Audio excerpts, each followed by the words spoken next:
श्रीमद् भगवद गीता चौथा अध्याय श्लोक नंबर 6, 7, 8 छठा श्लोक। अजय अपि सन अव्ययात्मा भूतानां ईश्वरः अपि सन प्रकृतिं स्वाम अधिष्ठाय संभवामि आत्म मायया।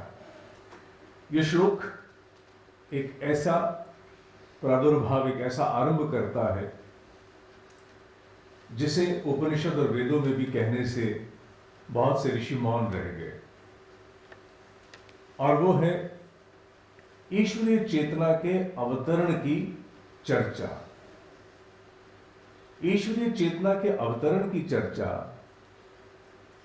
गीता में पहली बार चौथे अध्याय में मुखर होकर कही गई है। निर्भय अवस्था में इसे युगों का ऋषि कहता है।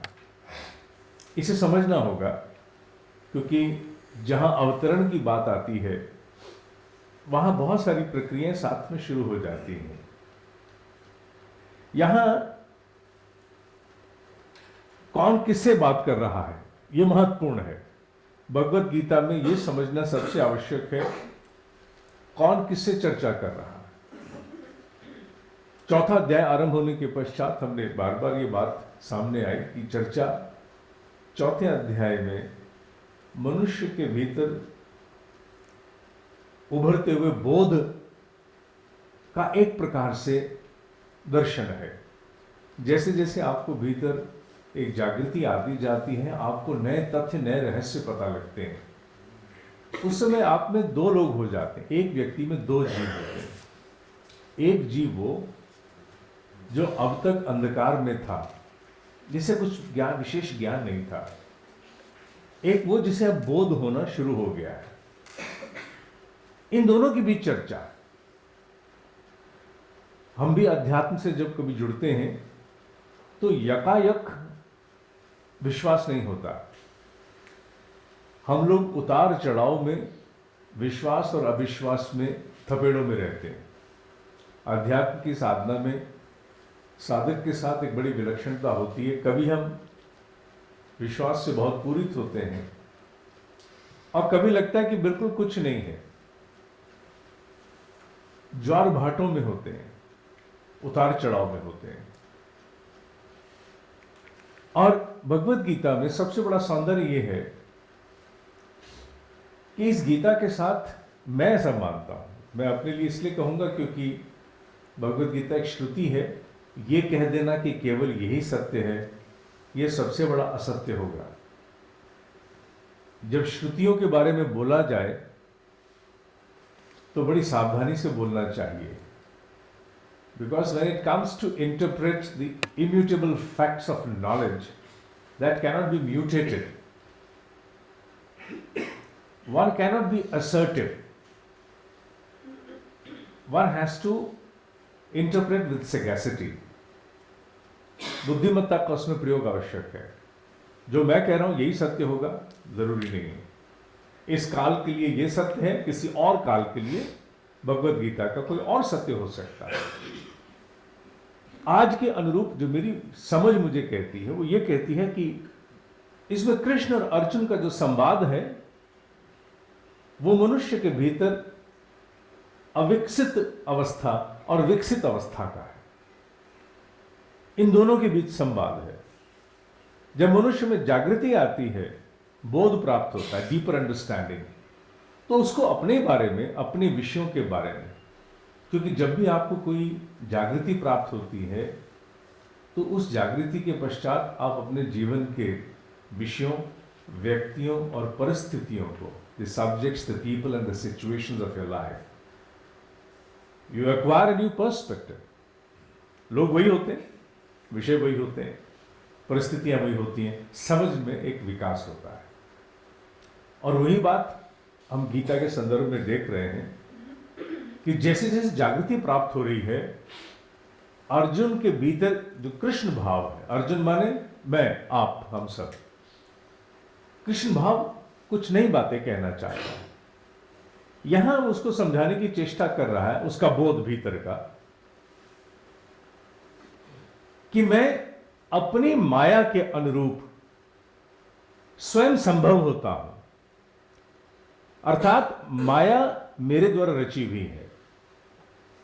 I have programmed the nature, चाहे वो प्रकृति बाहर की दिखने वाली हो या ह्यूमन नेचर हो, वो मेरी प्रोग्राम्ड है।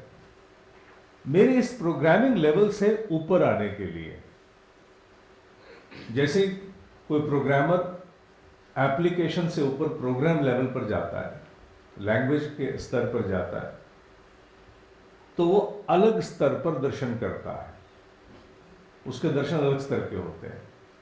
लेकिन जब एप्लीकेशन लेवल पर हम लोग काम करते हैं सामान्य सॉफ्टवेयर के साथ, तो हमारी समझ अलग प्रकार की होती है, हम अलग प्रकार से देखते हैं। कोई हैकर क्या करता है, वो हैकर जब भी किसी चीज को देखना चाहता है तो वो उसके चेहरे के स्वरूप में ना होकर के उस उत्पादन के मूल में जाना चाहता है, ये बनाया कैसे गया, वो उसको अलग रूप से देखता है, उसकी दृष्टि अलग है। आप जिस दृष्टि से सॉफ्टवेयर को देखते हो, हैकर वैसे नहीं देखता, उसे देखना ही नहीं है। एक बहुत प्रसिद्ध हैकर का मैंने YouTube पर इंटरव्यू देखा था, तो उसने उदाहरण दिया कि आप मोबाइल उठाते हो, इस प्रकार से देखते हो। एक हैकर जब मोबाइल उठाएगा, उदाहरण दे रहा था वो केवल मात्र समझाने के लिए, तो कभी भी सामने से मोबाइल को नहीं देखना चाहता इसमें क्या फीचर्स है, वो उसको पीछे से खोल के देखना चाहता है, इसमें है क्या क्या, मैं इसमें कहां से प्रवेश कर सकता हूं। मनुष्य के साथ भी ऐसा ही है।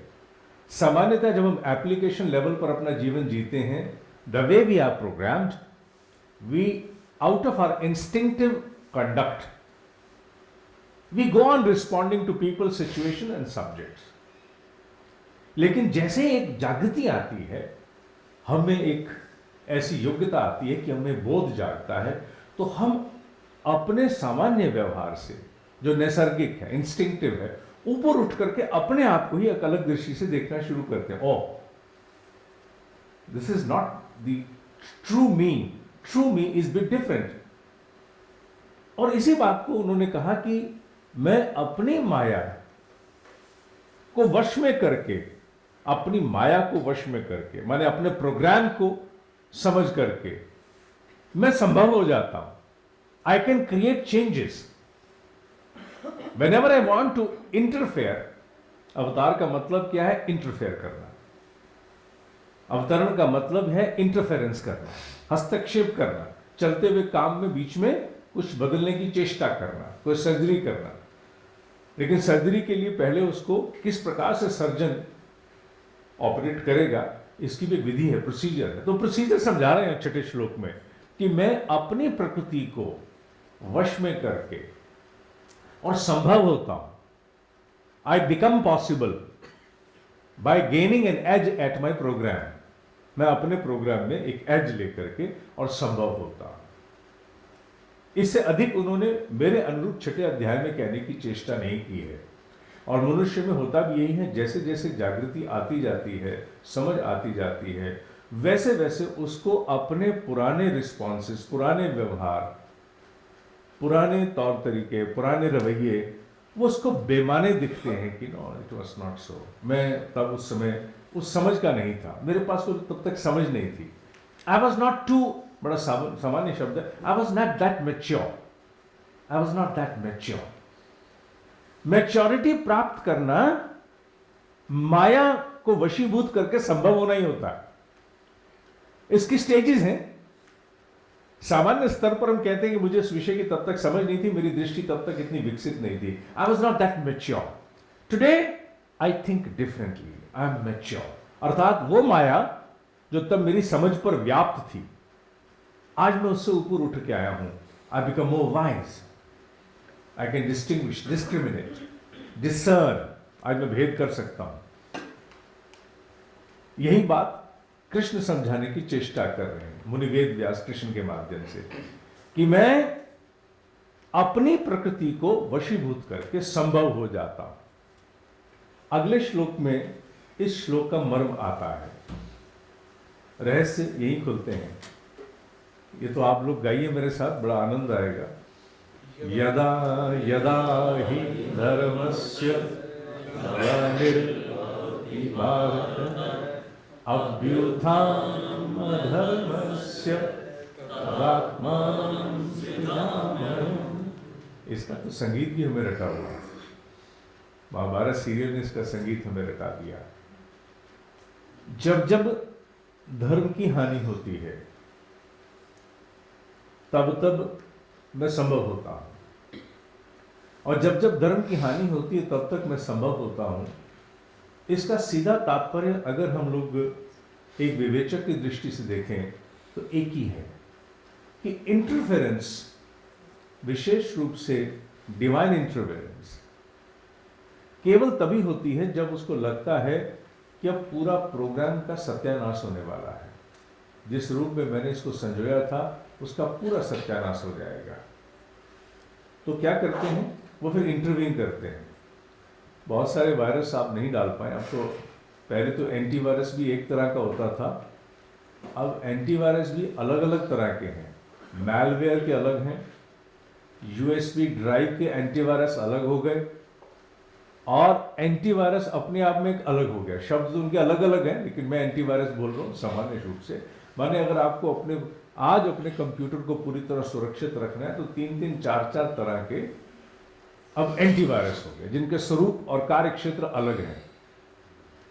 जो यूएसबी वाला है वो मैलवेयर को नहीं पकड़ेगा, मैलवेयर वाला एंटीवायरस को नहीं पकड़ेगा। और जब इन सबसे कोई काम नहीं बन पड़ता तो फिर एक ही बात की जाती है कि साहब आप अपना सिस्टम फॉर्मेट कीजिए। आप आपको फॉर्मेट करना पड़ेगा, और कोई रास्ता आपके पास बचता नहीं है।